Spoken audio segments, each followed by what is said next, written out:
Guys, जैसा कि आप जानते हैं हम लोगों ने पिछले वीडियो में वर्ग के बारे में पढ़ा।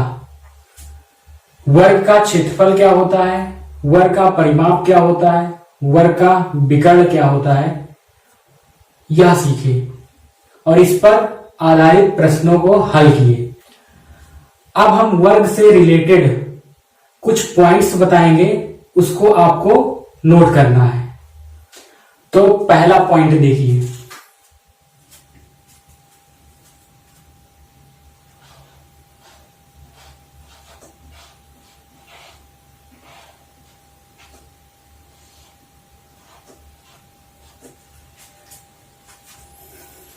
पहला पॉइंट लिखिए, किसी वर्ग और उसके विकर्ण पर बने वर्ग का क्षेत्रफल में अनुपात 1:2 होता है।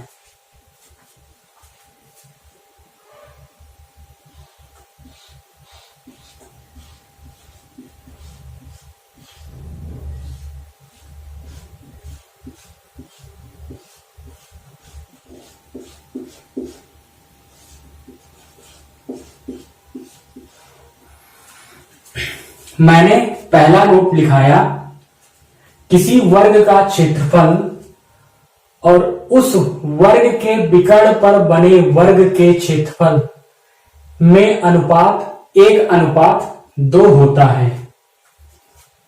तो कैसे होता है देखिए, हमने क्या किया,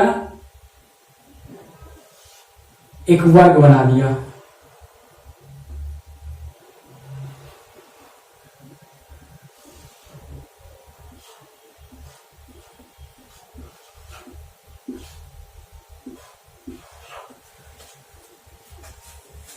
हमने क्या किया, एक वर्ग A B C D बना दिया। मान लेते हैं इस वर्ग की प्रत्येक भुजा क्या है, A है, A है। अब देखिए, हमको इस वर्ग के विकर्ण पर एक वर्ग बनाना है। तो विकर्ण क्या होगा, ये AC विकर्ण क्या है यहां पर, AC, और AC पर हमको वर्ग बनाना है। तो देखिए,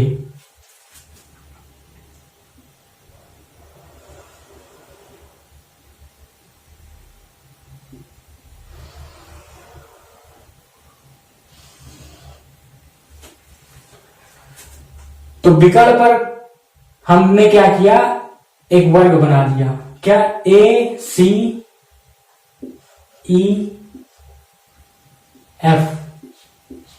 बना दिया। तो हमको पता करना है जो इस वर्ग का क्षेत्रफल है और इस वर्ग का क्षेत्रफल ACEF, मतलब वर्ग ABCD का क्षेत्रफल अपॉन वर्ग ACEF का क्षेत्रफल जो होगा वह कितने अनुपात में होगा, 1:2 में होगा। तो यहां पर देखिए, अगर हम वर्ग ABCD का क्षेत्रफल निकालें, वर्ग ABCD का क्षेत्रफल निकाले तो क्या होगा, A², यहां से, क्योंकि इसकी प्रत्येक भुजा क्या है, A है। अगर हम इस वर्ग के विकर्ण की बात करें तो विकर्ण क्या होगा, हमको पता है त्रिभुज ABC क्या है, समकोण त्रिभुज है। अगर इस समकोण त्रिभुज में पाइथागोरस प्रमेय लगाएंगे तो AC की माप क्या आ जाएगी, A√2। पिछले वीडियो में पढ़ चुके हैं। अब हमको इस वर्ग जो विकर्ण पर वर्ग बनाए ACEF, इसका क्षेत्रफल निकालना है। तो इसका क्षेत्रफल क्या हो जाएगा, भुजा क्या है इसकी, a√2। तो इसका क्षेत्रफल क्या होगा, a√2 का होल स्क्वायर, मतलब वर्ग ACE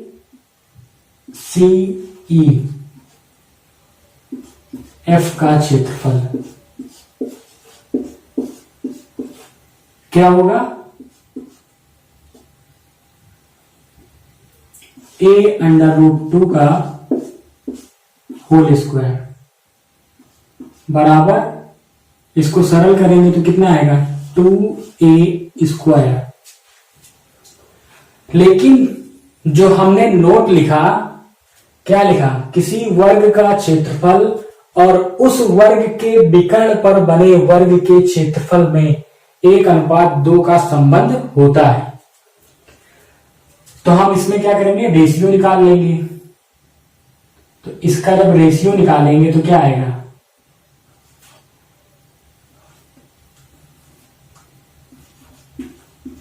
वर्ग ABCD का क्षेत्रफल अपान ACEF का क्षेत्रफल। ACEF क्या है, इस वर्ग ABCD के विकर्ण पर बना वर्ग है। तो यहां पर लिख लेंगे विकर्ण पर बने वर्ग का क्षेत्रफल।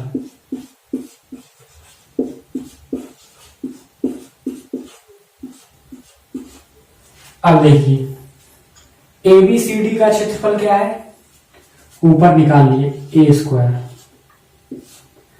अपान विकर्ण पर बने वर्ग का क्षेत्रफल क्या निकालने, यही तो है 2a²। 2a², तो a² से a² कैंसिल, तो क्या आ गया 1/2। तो यहां से ये प्रूफ हो गया कि किसी वर्ग और उसके विकर्ण पर बने वर्ग के क्षेत्रफल में अनुपात 1:2 होता है। अब नोट नंबर 2 लिखिए। किसी वर्ग के अंतःवृत्त और परवृत्त की त्रिज्या की लंबाई में अनुपात 1:√2 होता है।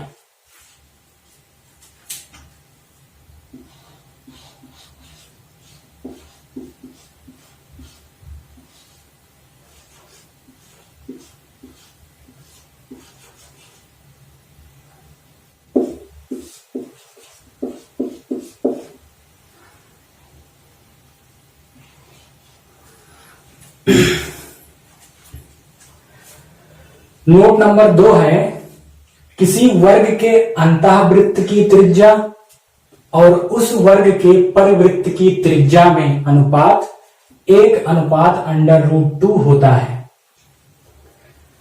मतलब हमको प्रूफ करना है किसी वर्ग के अंतःवृत्त की त्रिज्या और उस वर्ग के परवृत्त की त्रिज्या में अनुपात 1:√2 होता है।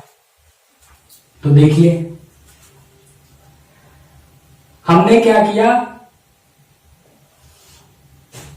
एक वर्ग बना लिया।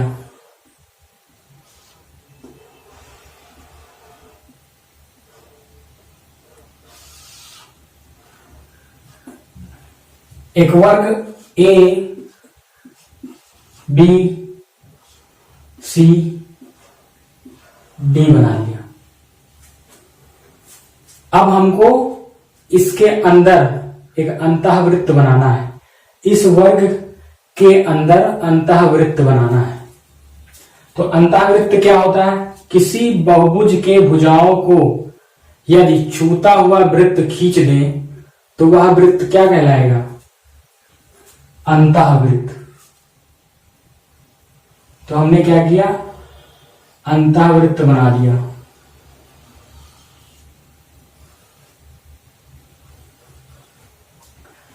और इस अंतःवृत्त की त्रिज्या को हम मान लेते हैं क्या है, आर है। अंतःवृत्त की त्रिज्या मान लीजिए कितना है, आर। माना अंतःवृत्त की त्रिज्या, अंतःवृत्त की त्रिज्या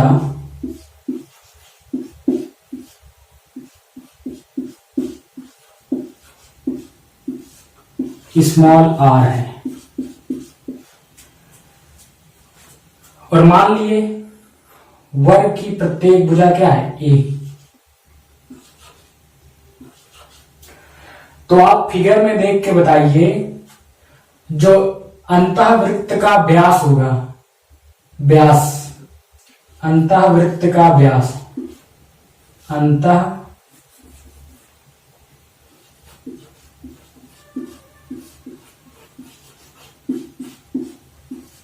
वृत्त का व्यास,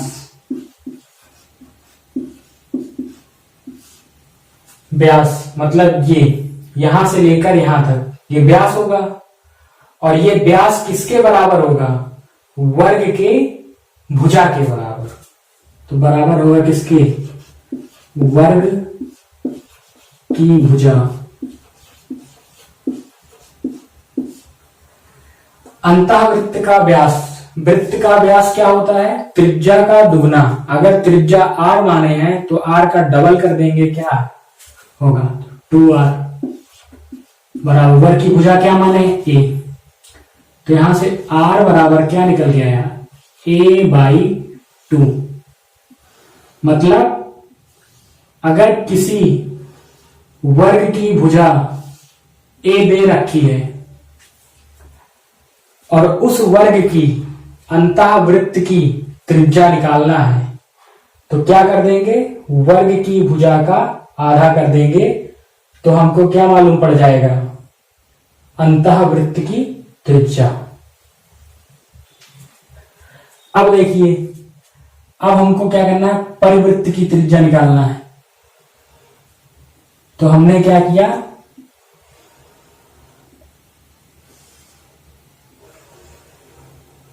एक वर्ग बना लिया, एक वर्ग ए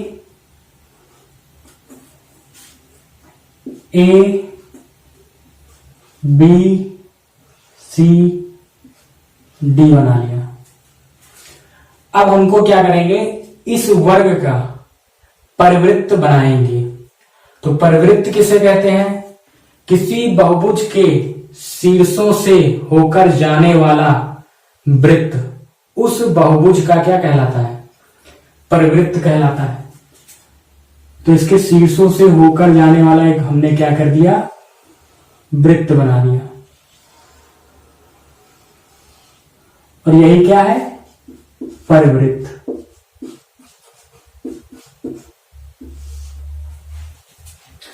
और जो ये अंदर बनाए हैं यहां पर, ये क्या है, अंतःवृत्त।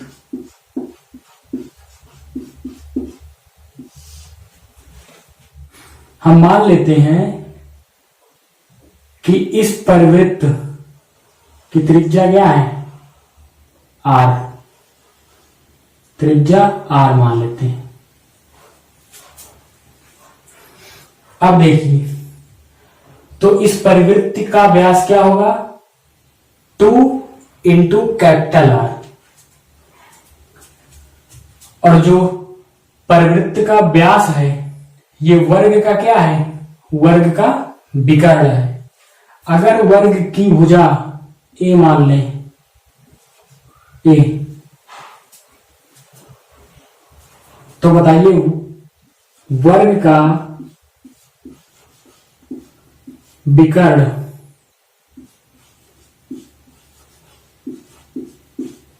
किसके बराबर होगा, परिवृत्त के व्यास के, परिवृत्त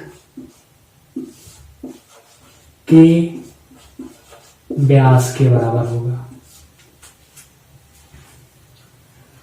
और यहां पर हम मान लिए, माना परिवृत्त की त्रिज्या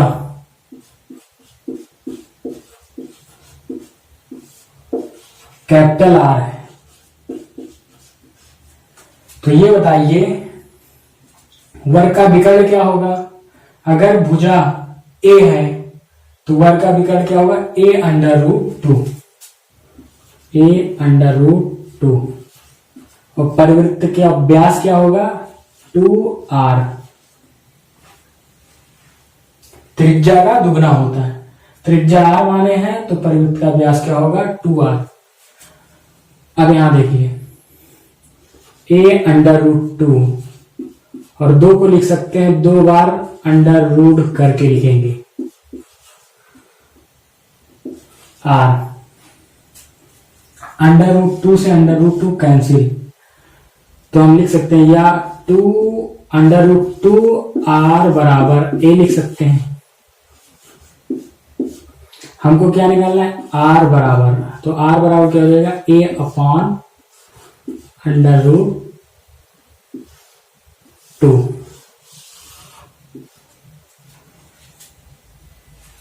तो यहां ध्यान दीजिए, अगर किसी वर्ग की भुजा दे दिया जाए और उस वर्ग का परिवृत्त की त्रिज्या निकालनी हो तो उसका क्या कर देंगे, अंडर रूट 2 से भाग कर देंगे, वर्ग की भुजा को अंडर रूट 2 से भाग कर देंगे तो परिवृत्त का त्रिज्या मालूम हो जाएगा। लेकिन हमको क्या निकालना है, हमको निकालना है अंतःवृत्त की त्रिज्या और परिवृत्त की त्रिज्या में अनुपात 1 अंडर रूट 2 होता है। तो देखिए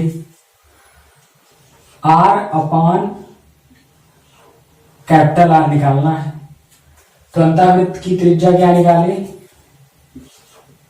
a अपान 2 और कैपिटल R क्या निकाले, a upon under root 2, a से कैंसिल, तो यहां से r upon capital R under root 2 ऊपर जाएगा तो कितना हो जाएगा,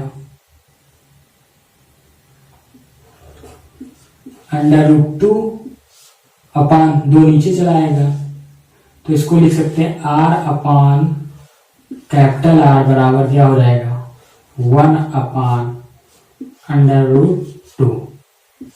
तो यहां से प्रूफ हो गया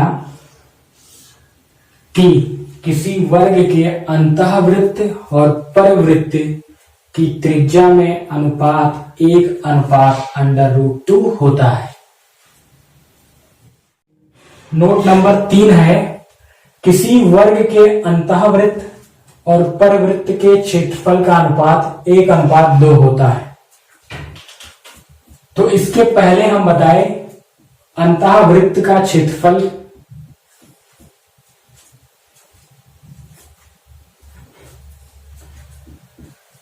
नोट नंबर 3 लिखिए, किसी वर्ग के अंतःवृत्त और परिवृत्त के क्षेत्रफल का अनुपात 1:2 होता है। इसके पहले नोट नंबर 2 में मैंने ये बताया कि किसी वर्ग के अंतःवृत्त और परिवृत्त की त्रिज्या क्या होती है। अंतःवृत्त की त्रिज्या क्या होती है, a/2 और परिवृत्त की त्रिज्या क्या होती है, a अपान अंडर रूट 2।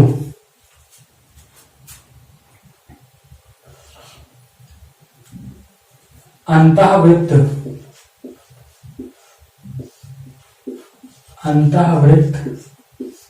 की त्रिज्या नोट नंबर 2 में बताया, अंतःवृत्त की त्रिज्या स्मॉल r बराबर क्या बताया था, a/2 और परिवृत्त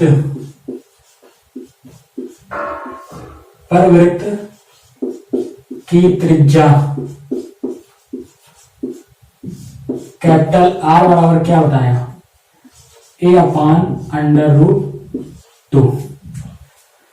अगर अंतःवृत्त की त्रिज्या स्मॉल r बराबर a/2 है और परिवृत्त की त्रिज्या कैपिटल R बराबर a/√2 है तो इसके हमको क्षेत्रफल में अनुपात निकालना है।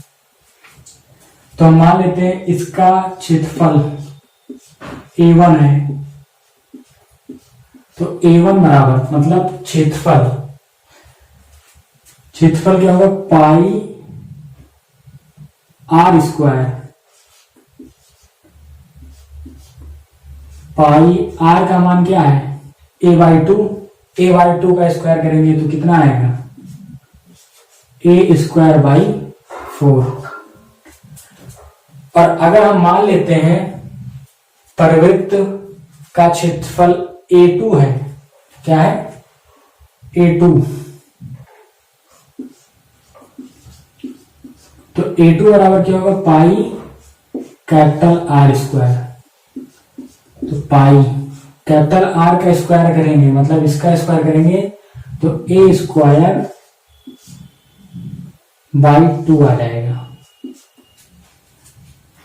लेकिन हमको निकालना है क्या अंतःवृत्त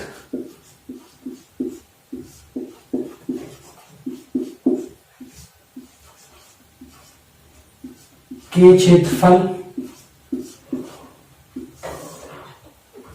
और परवृत्त के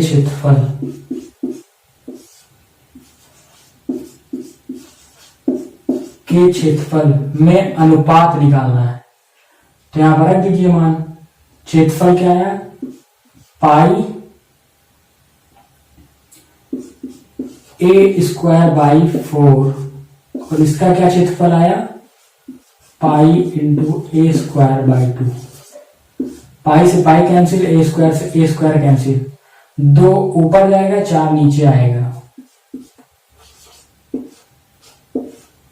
तो इसको काटेंगे 2 × 2 2 × 4, तो क्या आ गया a1/a2 कितना निकल के आया 1:2 मतलब 1/2।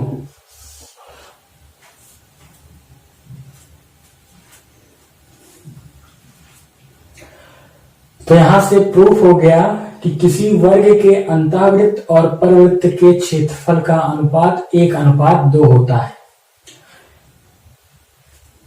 ये जितने नोट लिखा रहे हैं इनका यूज करेंगे आगे। अब नोट नंबर 4 देखिए। तो नोट नंबर 4 लिखिए, यदि किसी वर्ग के चारों शीर्षों को केंद्र मानकर समान त्रिज्या के 4 वृत्त इस प्रकार खींच दिए जाएं कि प्रत्येक वृत्त अन्य 2 वृत्तों को स्पर्श करता हुआ जाए, तो वर्ग के अंदर उस भाग का क्षेत्रफल ज्ञात कीजिए जो वृत्तों में शामिल नहीं है। मतलब हमको छायांकित भाग का क्षेत्रफल निकालना है। तो देखिए कैसे निकालते हैं। हम मान लिए समान त्रिज्या का वृत्त क्या है r समान त्रिज्या का वृत्त है, मतलब प्रत्येक वृत्त की त्रिज्या हमने मान लिया कि क्या है कैपिटल R है, और वर्ग की भुजा मान लिया क्या है A है। तो हमको निकालना है छायांकित भाग का क्षेत्रफल। तो ध्यान दीजिए, अगर हम वर्ग के क्षेत्रफल में से इन 4 वृत्त खंडों के क्षेत्रफल को जोड़कर घटा दें तो छायांकित भाग का क्षेत्रफल ज्ञात हो जाएगा। तो देखिए छायांकित भाग का क्षेत्रफल बराबर वर्ग का क्षेत्रफल माइनस 4 वृत्त खंडों का क्षेत्रफल। ये क्या है वृत्त के खंड है 4, मतलब एक पूरे सर्किल का 1/4 वृत्त ये वाला है, 1/4 ये है, 1/4 ये है, 1/4 ये है। अगर इन वृत्त खंडों को जोड़ेंगे तो एक पूरा सर्किल बनेगा। मतलब एक वृत्त का क्षेत्रफल माइनस करना पड़ेगा, किसमें से वर्ग के क्षेत्रफल में से। तो माइनस वृत्त का क्षेत्रफल, वृत्त का क्षेत्रफल। तो देखिए वर्ग का क्षेत्रफल क्या होगा, भुजा A माने हैं तो वर्ग का क्षेत्रफल A² माइनस वृत्त का क्षेत्रफल क्या होगा pi capital R², pi capital R²। अब यहां पर देखिए आर, आर को हम क्या लिख सकते हैं, यहां पर आर को क्या लिख सकते हैं, देखिए आर और आर मिलके क्या होगा 2r, और 2r किसके बराबर होगा, 2r किसके बराबर, वर्ग की भुजा के बराबर। तो यहां पर r बराबर निकल के क्या आया, a/2। तो यहां पर रख दीजिए पाई इंटू आर की जगह पर क्या रखेंगे a/2, a/2 रखेंगे तो स्क्वायर करेंगे तो क्या आएगा a²/4। भैया अगर r का स्क्वायर करेंगे तो क्या आएगा a²/4, यही तो आएगा। तो यहां पर रख दिए r² की जगह। अब यहां से a² कॉमन ले लिए तो क्या आया 1 - π/4। तो छायांकित भाग का क्षेत्रफल क्या आ गया, छायांकित भाग का क्षेत्रफल क्या आ गया a² × 1 - π/4। अब यहां पर देखिए अगर हम a की जगह पर क्या लिख सकते हैं, a की जगह पर हम क्या लिख सकते हैं 2r, इसको क्रॉस मल्टीप्लाई करेंगे 2r को 2 में मल्टीप्लाई करेंगे 2r, तो a बराबर 2r निकल के आएगा। तो यहां पर एक फार्मूला और बन सकता है, a की जगह पर क्या रखेंगे 2r, तो 2r रखेंगे तो 2r का स्क्वायर करेंगे कितना आएगा 4r²। तो एक फार्मूला क्या बन जाएगा 4r² × 1 - π/4। तो अगर एक वर्ग दे दिया जाए और उसके चारों शीर्षों को केंद्र मानकर एक वृत्त खींचा जाए और उस वृत्त की त्रिज्या की माप दे दिया जाए और कहे कि उस भाग का क्षेत्रफल ज्ञात कीजिए जो वृत्तों में शामिल नहीं है, तो इस फार्मूला से निकाल लेंगे। अगर हमको वर्ग की भुजा दे दी जाए तो कहे छायांकित भाग का क्षेत्रफल निकालिए, तो इस फार्मूले से निकालेंगे। अब पांचवा देखिए, नोट नंबर 5। नोट नंबर 5 है एक वर्ग है, वर्ग के चारों शीर्षों को केंद्र मानकर क्या खींचा गया है, समान त्रिज्या का एक वृत्त खींचा गया है और प्रत्येक वृत्त अन्य दो वृत्तों को बाहर से स्पर्श करता हुआ जा रहा है। तो इस वर्ग के अंदर एक छोटा वृत्त खींचा गया है जो चारों वृत्तों की परिधि को क्या कर रहा है, स्पर्श कर रहा है। तो छोटे वृत्त का व्यास क्या होगा, तो व्यास देखिए कैसे निकालेंगे। यहां पर समान त्रिज्या का वृत्त हम मान लिए क्या है r, और छोटे वृत्त की त्रिज्या मान लिए क्या है स्मॉल r। तो छोटे वृत्त का व्यास क्या होगा 2r, यही तो निकालना है हमको, इसकी लंबाई निकालना है a, इसको मान लेते हैं p, PQ की लंबाई निकालना है PQ। तो देखिए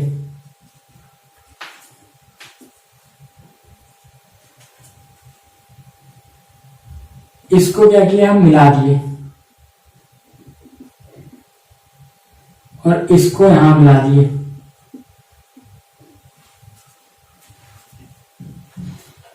तो आप हमको ये बताइए यहां से यहां तक क्या होगा, आर होगा, यहां से यहां तक आर होगा, तो आर और ये भी आर मिलकर 2r, और ये क्या होगा, स्मॉल आर है, इसको 2 बार जोड़ेंगे तो 2r, मतलब यहां लिख लेते हैं, इसको मान लेते हैं a, इसको मान लेते हैं b, इसको मान लेते हैं c, इसको मान लेते हैं d। तो यहां पर देखिए AC की लंबाई क्या होगी, AC बराबर क्या होगा, r प्लस छोटे वृत्त की त्रिज्या हम मान लिए क्या है, स्मॉल r, माना छोटे वृत्त की त्रिज्या, छोटे वृत्त की त्रिज्या स्मॉल आर है। हमने मान लिया छोटे वृत्त की त्रिज्या क्या है, स्मॉल आर, ये केंद्र है। तो AC बराबर, AC मतलब वर्ग का विकर्ण की माप AC क्या होगी, तो AC बराबर क्या होगा, R प्लस 2R, मतलब छोटे वृत्त का व्यास प्लस R। तो इसको लिख सकते हैं AC। AC को हम क्या लिख सकते हैं, AC क्या है, विकर्ण है, वर्ग का विकर्ण। तो वर्ग का विकर्ण क्या होता है, अगर भुजा यहां A माने हैं तो वर्ग का विकर्ण क्या होगा, A√2, और R जोड़ेंगे तो क्या होगा, 2R प्लस, और ये क्या है 2R प्लस 2R। अब देखिए 2R को क्या लिख सकते हैं, यहां से देखिए 2R को यहां से क्या लिख सकते हैं, A लिख दिए, A√2 बराबर, इसको लिख सकते हैं A। यहां से देखिए 2 को इधर मल्टीप्लाई करेंगे तो 1 बराबर, प्लस 2R क्या है, छोटे वृत्त का व्यास, छोटे वृत्त का व्यास। तो यहां से छोटे वृत्त का व्यास निकाल लीजिए, छोटे वृत्त का व्यास, व्यास बराबर क्या निकल के आएगा, इसको पक्षांतर कर देंगे तो A√2 माइनस A। तो यहां से निकल के आया, A कॉमन ले लिए, √2 माइनस 1।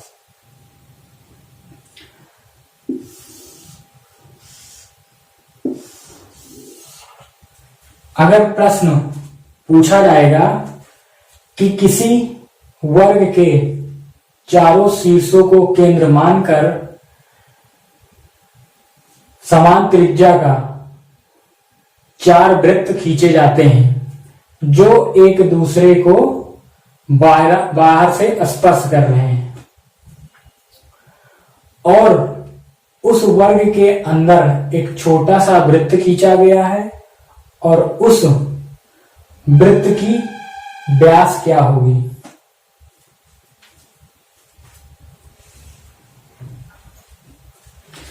तो फार्मूला यही लगाएंगे,